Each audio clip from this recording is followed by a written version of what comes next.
Okay. Hello, everyone. Want some coffee? How are you? All right. So thank you, Humanoids Committee, for inviting me.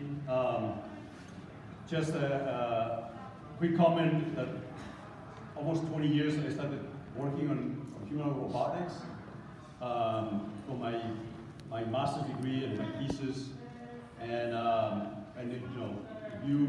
you guys are inspired by humanoids. I have to tell you that after 20 years I have more energy than ever. I'm thrilled. It's so much fun to research in humanoids, and this conference is just the right place to be. So do please keep coming, send your best work, build humanoids, expand the communities, and make it fun. And one of the things I face myself when talking to my students, and I guess to myself, right, is it's kind of these hypothetical future cases of where humanoids would fit in our environments. And I always go to kind of these economic analogies. For me, that's what humanoids are about. In a hypothetical future, robotics, robots could be participants in our economies in a way they are already, as agents originating transactions, but also even being consumers. And that makes sense, obviously, only if these kind of robotic economies produce a net capital growth that raises the demand for human labor. So one of the things I find myself is gravitating towards reading books on growth as a function of equipment capital, human capital, and perhaps in the future is going to be robotic capital as well. And obviously only to the benefit of the human if that is possible. And one of the perspectives of humanoids that I see or I use is that they need to make us more productive, right? So when somebody asks me, why humanoid, why others not? And the only I justify is to make us more productive, which in a way means that they increase economic growth. And productivity can be seen as a distance between our desires and accomplishment. And this ought to be and is a human competence. So in my view, robotics, in particular humanoids, are such that we can really increase our productivity, right? That's what we have to aim. We design, we control, we produce AI for increasing our productivity. And to support these demands, robots need to keep up with their embodiment and computational complexity in order to accomplish the chores that we're looking for, the movement safety, to conform to the clutter, to wow us, and so on and so forth. And then all of these, I call it human-centered robotics. And as complexity grows, we need to make those systems technologically and economically sustainable. When I see the talk before and the phenomenal works that are out there, my thought is, how are we going to maintain this infrastructure over a period of a decade or more? How these robots are going to operate over this amount of time? And then what kind of organizations behind need to be? We need places to train us about using humanoids, to repair them at a distance or in the place, and so on and so forth. And that's kind of things that I focus nowadays. But let's return to the topic of productivity. Productivity is measured routinely in industry, in academia, everywhere, in politics.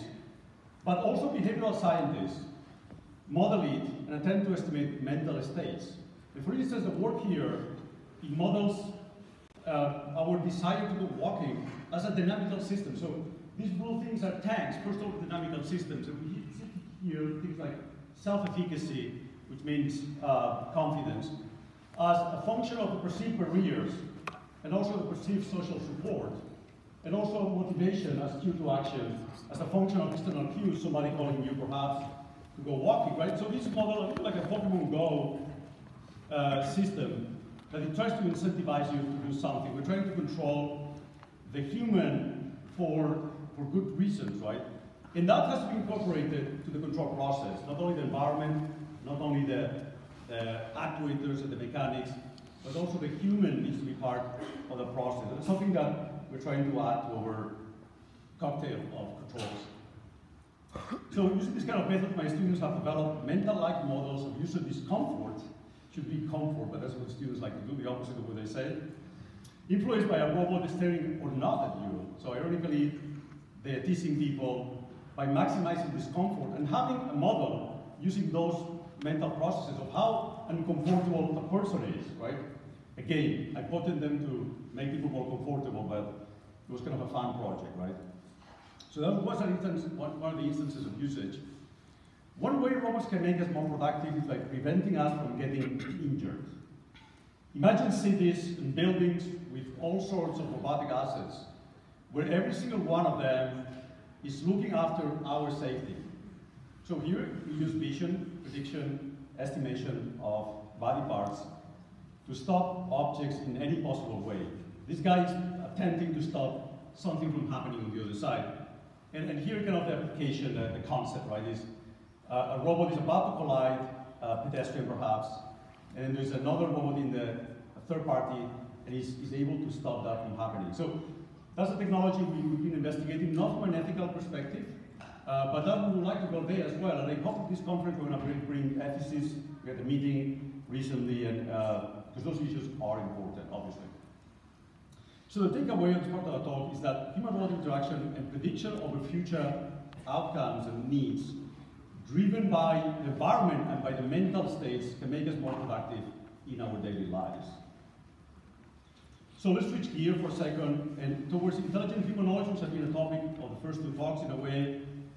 My group with colleagues has been participating in RoboCup at home. We also heard a talk yesterday. It's a phenomenal venue, perhaps more for early graduate and even undergraduate students. In this case, using the Toyota Human Support Robotic System. So I do encourage to invite more people here at the conference and also to go there and participate and bring this high performance. I think we're still lacking the speeds and the payloads that are required for the next generation of home robotic systems and soccer playing robotic systems. But what is remarkable compared to the DARPA Robotics Challenge, which I participated a few years ago, is that nowadays, compared to then, we can almost entirely create or hack, if you will, a cognitive architecture, all open source, without deep expertise in all competences. So we're seeing AI moving down the ladder to beginning students, even high school students one day. Packages from segmentation, SLAM, RT planners, knowledge bases, NLPs are fairly available today. But it is also notorious the lack of control, so high performance, visual surveying, system identification, frequency domain techniques, which are really what makes high performance robots possible. So we need to strive towards reducing those of us who are working on these domains. We have to set those packages to these platforms as well. For future, talking about programming, one possible way is that we actually don't need to program robotic systems, at least from a user standpoint. So here we show a grad student asking for an apple. Everything else is autonomous. So one of my objectives in a new funded project that I have is to endow similar capabilities to humanoids. I would like to have a humanoid doing exactly that level of autonomy and then human-robot interaction very soon. And this will require the development of synergies, in my opinion, between sub-symbolic systems, which are motion primitives, we also saw a talk recently, and symbolic processes. And there we have a wide variety, but those ontologies allow us to reason at a high level, have to connect necessarily with the sub-symbolic planners and controllers. So let's go back to the main topic. Humanoids combine the nice redundancy of a snake robots, so they can get anywhere, with dexterous manipulation, which is needed. In a way, to me, humanoids are there for local manipulation. They're not distance runners. They're local manipulation devices. And with the ability to sneak around in rough terrains like wolves, or better, like respectful pedestrians. And then as one of my colleagues puts it, the human form can make us relate better to robots for performing team-based operations and following moral norms, which also we want that from humanoids. So we relate better to the robot on the left than we do on the right. Naturally, there are studies that show that when we do tasks with anthropomorphic form, we are less likely to make cognitive mistakes. That's kind of subconscious, but this is the fact today. So I do advocate for the human form for the sake of that relatability, if you will, right? But how do we build a humanoid? To address mechanical control limitations, my group has been involved in designing better humanoids, and we started very simple, with simple actuators. In this case, the UTC, which we designed clever mechanics. Mechanics is still craftsmanship. In this case, we reversed the MIT design by driving the ball nut, having a piston-like drive, and seals elastic, obviously. And by that, we accomplished 3,200 newtons, which is about 320 newtons meter of torques at 1 kilogram weight. So we can start competing with hydraulic actuation. To even go farther, we have recently developed several liquid cooling devices, in this case also using elastomers. We don't have any more steel springs. And that allows you to work at a frequency domain and have much higher impedance capabilities. To me, walking is still a high impedance, high gain process because you need to be accurate and land your foot, rejecting all of the disturbances at the mechanical level. And then you have Delgreen or aluminum we have played as well. This is jacket for cooling, and that gives you about 3 times more power density, 2 times more velocity density for your performance. But this is an ecosystem. We saw it also with IIT. You need to develop the entire electronics as well. So those who manage the thermal processes, not only the servo loops, but also the reaction times. I envision robots moving in human environments, on the crowd, making contact. You need to respond very quickly. You can do that with electronic schemes. We saw that recently. You can do it also with torque sensing, but you need to be extremely fast reaction at the embedded level. That's what we want for safety and human reaction, right? We call that medulla and axon boards, and that goes with our ecosystem for now delivering agility. I don't see humanoids really as distance runners, although these pictures point to that. I see them as fast movement in flatter environments, turning very quickly operating in this kind of rescue environments. That would, and with the human, that's where I see these systems helping. So that's it. This is our upcoming Draco humanoid. We spent a lot of time, a lot of money over the last 2 years. It's a 10-degree of freedom system, adult size, liquid cooled, compliant, designed for local manipulation. It has an upper torso. The torso is modular. We already got funded for it. We have a new technology, a new IP. We're going to have much higher payload to weight ratio. And the hip has abduction and rotation. And we have flexion on the thigh.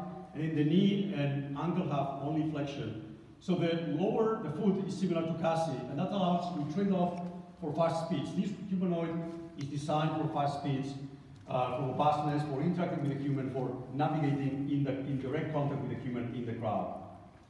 It has liquid cooling. We have other robots with liquid cooling. We also have Sajid. This is, I can still not talk too much about it, but it's an Ironman suit. We use cap for sensing. It has a lot of capabilities for transparency and reduction of the drag, and that can be used as a augmentation system. Also, if you are into the ANA sort of avatar competition, it can be used also for avatar technologies and providing you feedback. So this is a pair really of devices, one for immersion, maybe 100 miles away, and the other one is for autonomy. So this is just a build. Here we see movies, while tuning whole body controllers, gravity compensation, testing whole body controls on the right side. We're gearing towards starting walking almost immediately as soon as we polish some of the hardware with the mechanics. Super happy with this system and this line of research, and I hope that I can bring this system pretty soon everywhere.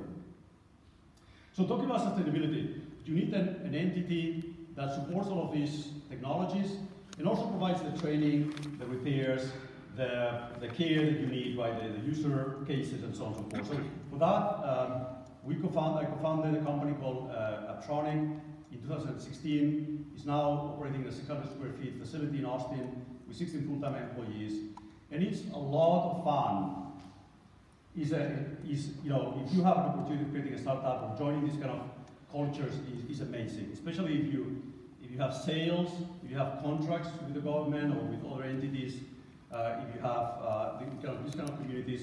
It's truly fun. It's the first time I have this entrepreneurial side of my life, and I thought it would be boring, but it's by no means it is, right? So I hope that it's going to contribute to accelerate Humanoids. There's all wonderful companies here as well, Pal. So please do go into these terrains. It's exciting to give pitches, to raise funds, to apply for contracts, to sell. Is by no means is a boring process. And besides, you have Thursday happy hours, which in academia you don't have it. For some reason, right? In academia, I don't know how we do it, right? So it's good to combine both of them. Obviously, the depth of academia is very, very important.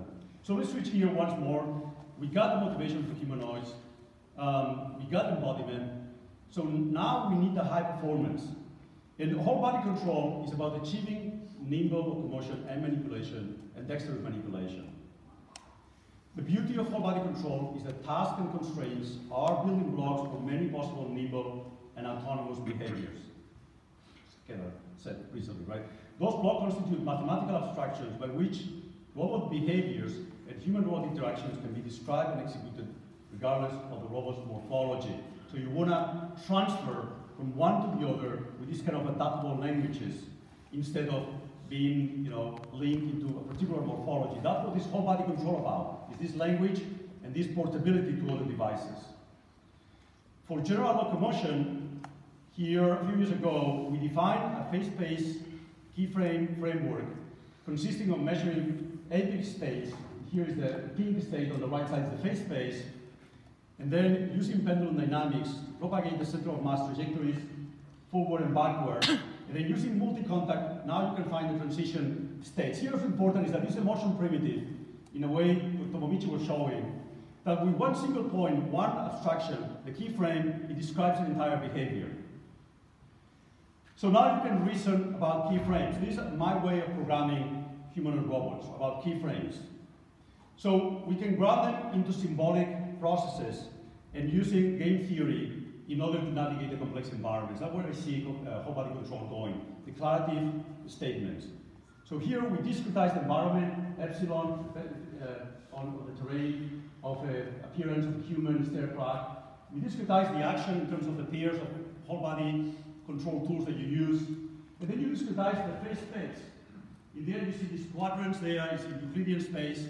And those are different controllers, okay? If you're going to reason about them, so you can use now logics, like temporal logic here, always that you find a human appears, then use this action or that action, or always that you have the lower corner keyframe or controller, and the next step is such and such, then use the lower quadrant there for navigating to the next terrain. This work by my student Ye, who's now faculty at Georgia Tech, and there's a lot of exciting result there that we're working on. He's mainly pushing this research. And Ye is here as well. So this yields, via planning, computational games, a graph of behaviors. You don't have to program those behaviors, it's declarative programming, right? So you can add new information, you can create databases, sort of Watson-style reasoning, okay? So here you see the liveness of the motion planner. You have the grid, the environment, you pick the terrain, and then the actions, and then you see the keyframes of the quadrants being taken care of. So you're reasoning at something that is not really semantic, it's not really human, but it's semantic because it's symbol, but humans cannot reason about how fast you go and where you put your foot and so on and so forth. But that's how these systems are going to reason about, and we need to create kind of transition systems that allow to work with these logics and motion primitives. So now let's go into applying these logics. Well, not quite there, maybe soon, but when we built Hume, we had significant challenges, especially the buckling of the structure. That sense buckling doesn't allow us to sense where we're going to position the foot. So we went on into a redesign of the whole structure, and also the aging electronics, how long it survives robotic systems. Well, electronics is the first thing that dies out. So fortunately, Aptronic came to the rescue, built embedded systems for us, and then my group at UT built new mechanical enhancements, increasing the stiffness. I do see locomotion as stiff process today, except for the shock absorption. We use a high quality IMU, is a Steam 300. As a matter of fact, we also bought a KVH 17,000 IMU, which we are starting to try nowadays. To handle complex disturbances, we conducted a stability analysis. Linear inverted pendulum dynamics are known to be x double dot equals omega squared x minus p. P is the position of the foot. They can be solved analytically to yield center of mass behavior as function of the position and velocity of the center of mass. These dynamics are exponential, so we need to stabilize them as a function of the state. We take the state and we compute the food position. So we can now create our system as a quantized over the steps, just a dynamical system. K is not time, it's quantized over the food steps. This is work by Dong Hyun, somewhere here, my student. Then we use a concept called time to velocity reversal, which consists of reversing velocity at t prime, which is a fraction of the cadence of the steps. So once you solve the velocity equation here, you have now a feedback mechanism T, position of the food, as a function of the state, of the central mass state, which now you can enter into your system dynamics quantized over steps. And now you have a stable feedback system. So we treat that really as a stability problem.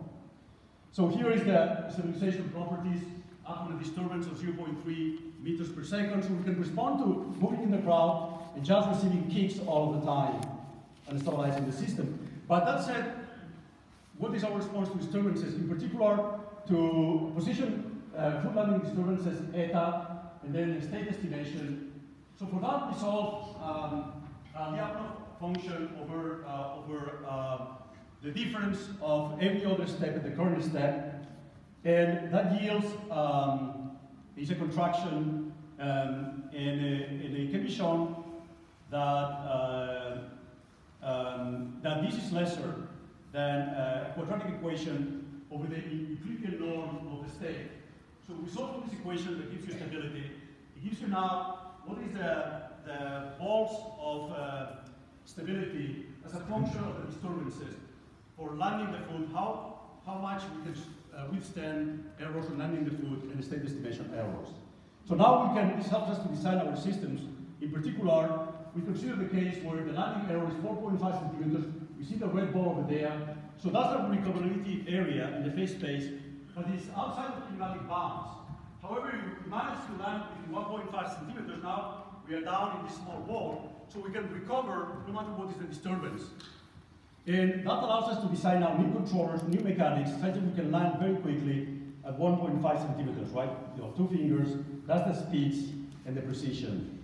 We have to couple that with whole body controllers. So we have done significant advancements in WBCs since we created them a few years ago. We're driven by the hypothesis that precision in landing the food, minimizing body oscillations for state estimation, and reducing contact jerk, we switch very quickly, is the best course of action. Our WBC is designed to accomplish the stiffest stable behaviors. So in here we have a kinematic controller, in here we have priorities, and we have inverse kinematics in the feedback, and also we have an inverse dynamic controller whose purpose is to minimize the jerk of the contacts by a QP, and also to compensate for gravity. And both of them, they are sent to a low level as a torque controller and also as a position controller, impedance controller. And those yield the best performance. And we saw empirically, we're trying to prove it now from a control standpoint, why this is the best whole body controller for dynamic locomotion. But that's the best results that we obtained empirically. Now again, our control scheme is applicable to many humanoids and bipeds. And we can see they are switching very quickly. And that's the spirit of whole body control. Okay? So now we're going to test the systems. So these are our newest results with mercury, with this kind of technologies, sustaining this kind of level of disturbances. We use Steam 300. We still rely on motion capture system. So we have a little redundancy. We're trying to kind of remove that sensing. And Dong Hyun, we have here. One of the things I like about Dong Hyun is that when he operates mercury, for him it's like family, right? It's very comfortable, close by. He doesn't fear safety. You can see the effect of the time velocity reversal algorithm. You push it back, it just returns to the center. It takes the disturbances very easily. You can bias it, and you can do locomotion as well. Okay, so this controller is ready for locomotion. You can see here more disturbances. As you can see, I'm not as familiar with the system, so I treat mercury more like a business partner. And so on and so forth. Very exciting research that we put in the lab. And that allows also some media appearance, right? So for those of you who like media, it's also exciting. You can see the rear of the robot as well. It's a great device for research in the laboratory. Hopefully this technology, we're going to move it away into our new systems at a company. Mercury falls, you push it hard enough, and that kind of proves, how important it is to do this stability analysis.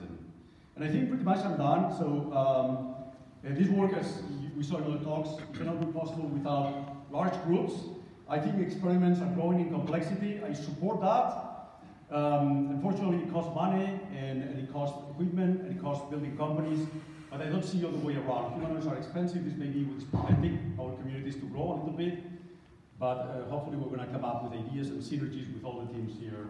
So the round icons here are for people in the company, Atronic, and the square ones are for students. So thank you all for being here. Thank you for the report. We can accept a very short question. That was longer than I thought. Any question? Very short one I can accept. Let's start again. Just to the speaker.